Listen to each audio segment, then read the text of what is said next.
All right, welcome back to Success, Money, and Marriage. I'm Steve Siebold. And I'm Dawn Siebold. And we're glad you're back. Thanks for giving us another chance. We know there's a lot of podcasts out there to listen Right. to, and there's a sea of them out there. Yeah. But thanks for giving us a chance. We hopefully we can give you some value today. So we're talking about, as we did in the opening show, we talk a little bit about being in business together for 37 years and working as a couple. A married couple, or you don't have to be married to work as a couple. No. You could be living together. You could just be girlfriend boyfriend, or boyfriend boyfriend, or girlfriend girlfriend, or whatever.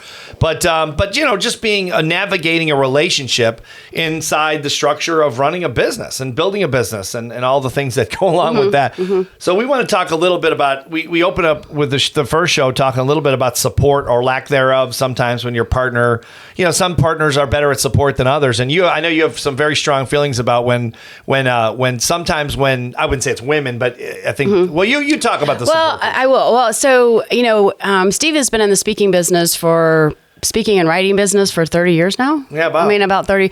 And we of course. I'm 25 years old, which is the know. weirdest thing. Like, how do you do the math? I don't even know how that works. Just so that's not funny anymore. It's pretty funny. You laugh on stage all the time. You're the only that's one because, that sits in the audience that doesn't laugh. Stephen, they really do feel sorry for you. Yeah, I don't think they do. I think it's genuinely I'm funny. not kidding. Okay. I'm not just saying that for the podcast. All right, I'm not kidding. They just feel sorry for you. But I think, we train professional speakers in the Bill Gove Speech Workshop, and I can't tell you how many times that spouses have called me before the workshop and said, "Can you talk to my wife, or I can't make it, or can you talk to my husband? It's a lot of money and I want to train with Steve." 25 years here.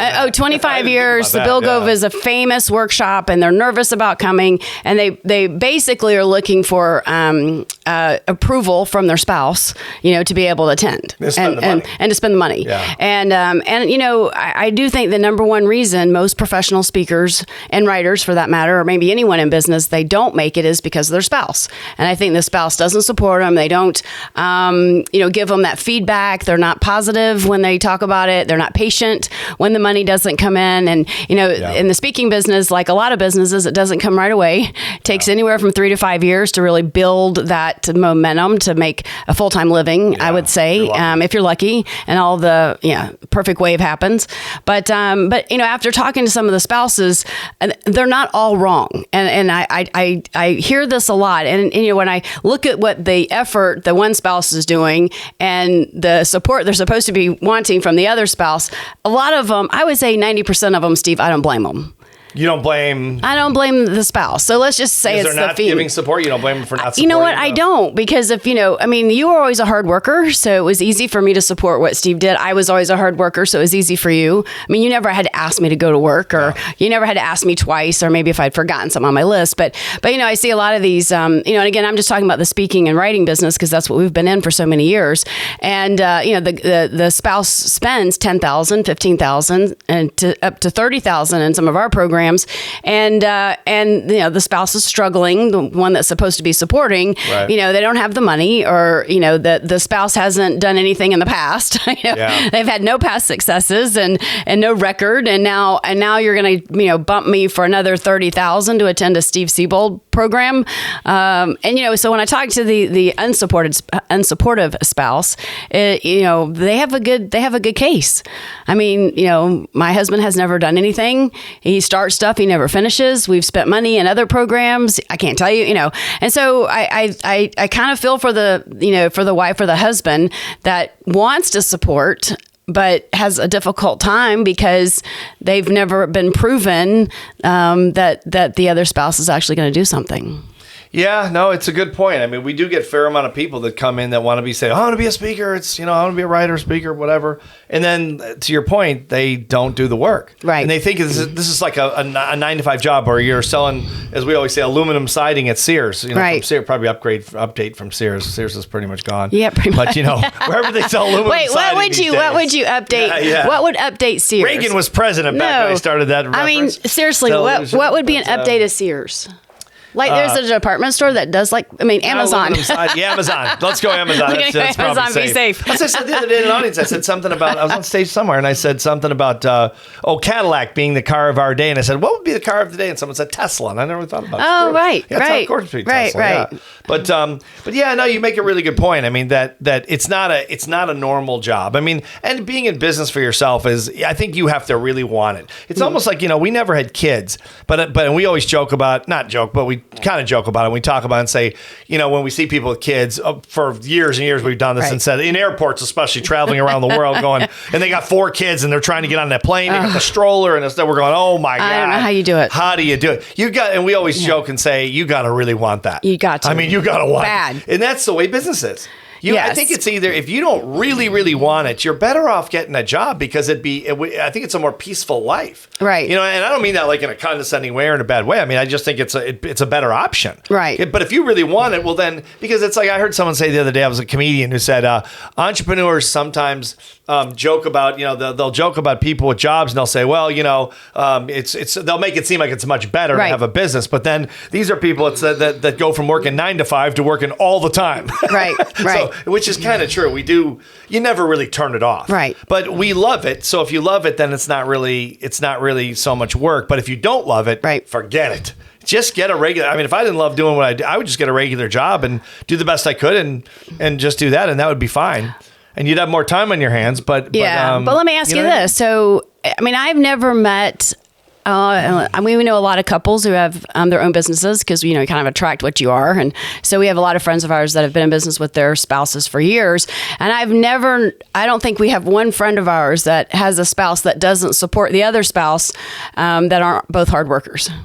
Yeah, I mean, I think that would be the question.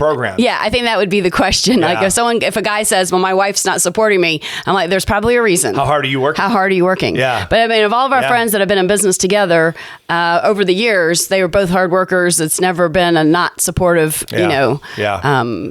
situation. If you're not on the same page as a couple with a business, you're screwed. I mean, there's just no way. It's tough enough when you're you're aligned, I think, and you're going forward. Right. And some of the business we've started over the years, we were totally aligned, totally well financed. Mm-hmm. Everything was perfect, and we still failed because it was just it's hard to get it. It's like getting a giant jumbo jet off the runway. I still don't figure out how they do that. It's hard. Yeah, no kidding, right? That still surprises me. Every plane I get on, I'm like, how does this happen? Well, that's a business, right? I mean, it's really difficult. Once it's flying and everything looks like it's really easy, and it is easier, but getting it off the ground, can be a real struggle. So if you're not in line with each other, you're not supporting each other, then I don't think you have much of a chance. No, but I think if you do what you say you're going to do and you stick to it, then you're probably going to get the support. Yeah. And it doesn't have to be in business together. We've always been in businesses together because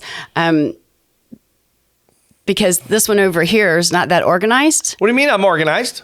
What are you talking about? Okay. Well, you need help. What do you mean I need help? Well, I'm just saying. What kind of help? I mean, when you say that, we've always been doesn't sound good on the podcast. We've always been in business together. People are coming to us for help. You're saying I need help.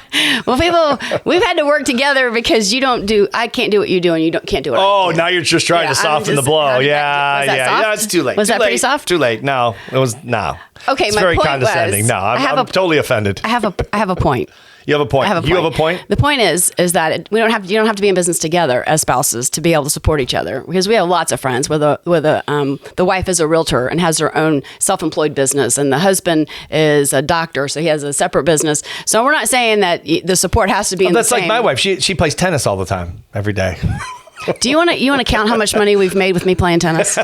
We could have a whole your tournament podcast. Winnings have been impressive. Almost as impressive as mine. Wasn't tournament winnings? No, don't point. You can't point during a podcast. That is not legal. All right, Hunter, I can point, can I? No, you can't. Hunter point. said yes. You he said yes. Point. He said yes. You better tell him who Hunter is, since they can't see Hunter. Hunter is our technician back there. He's our producer. Our technician. Technician, producer. Now you're insulting Hunter. No, Jeez. I'm not going to point. Right. I'm not going to point him player. out.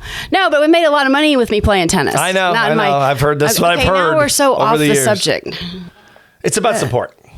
No, you were saying that you don't have to be in the same business to support each other. If you're different. But we're talking about being in the same business.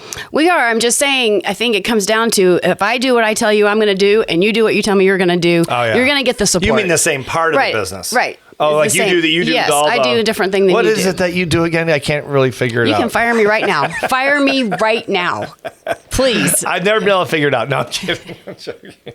I'm joking. I'm taking a leave of absence. No leave of absence. We can't afford it. Oh my God. No, just to wrap this up. I mean, and just a few thoughts, and then you close with yours, Tom. But I mean, I think you're right. I mean, if you're listening to this and your partner is not supportive, then I would look in the mirror and say, you know, are you doing the work that you've said, as you said a second ago, that you said you were going to do? Are you putting your whole heart and soul into this? Because if you're not, then maybe she or he shouldn't be supporting you. Yeah. So I'd say look in the mirror, and if you are doing everything, well, that's a different story. So what's your thought about that? I just think, you know, what you just said. I mean, I think at the end of the day, you guys, the people that love us, whether they're our family or our spouses or friends, they want to see you succeed. It's not like they don't want you to succeed. Sure. And maybe a rare occasion when a guy is screwing up or something. But other than that, they want you to succeed. There's a reason. A woman can't screw up. It's just a guy that screws up. Is that what you're saying? 98%. 98%. You know, you've done studies. You and Harvard and Stanford have done studies on this. 98%. Is it 98, just 98 flat, or 98.2, or? So like I was saying, for a friend. they want to see you. They want to see you succeed. Yeah. And if they're not supporting you, you've probably given them a reason, and I would probably investigate that. Okay. Yeah. All right. That's good. Yeah. Yeah. So think about support, and you know, we'd love to you know, have any questions you guys have, and maybe we'll find a way to take questions from listeners and that type of thing. If we have if people come back for the third one, They may not because of something. Yeah, I'm not sure. But anyway. All right. Well, thanks for joining us for the show. Next time, we're going to talk a little bit about how to fight fair as a couple that's in business together. So fight fair in business, in other words, so it doesn't bleed over into the relationship.